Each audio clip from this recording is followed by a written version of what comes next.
कविता हजिची आज सूर्यास्त कवि बाट घुड़ी अमानुषा साहित्य शब्दर उद्देश्य हूँ बहुत कथा अच्छी जोड़ा इतिहास गर्भ में चिरकाल भी लीन हो जाए किंतु जदि सत कहला वाला एवं सत शुणिला वाला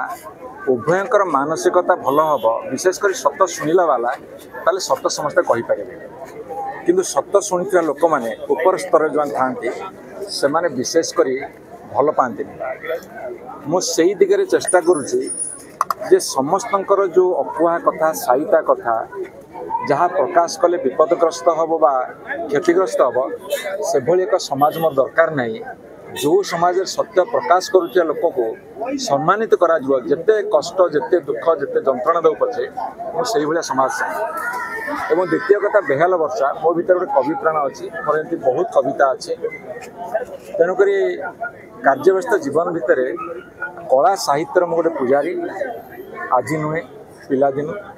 ताकू तोली धरक इच्छा कली आपण मान सहयोग पे बहुत बहुत धन्यवाद सर साहित्य सतर जो जीवनी गुडी को सेरा परवर्ती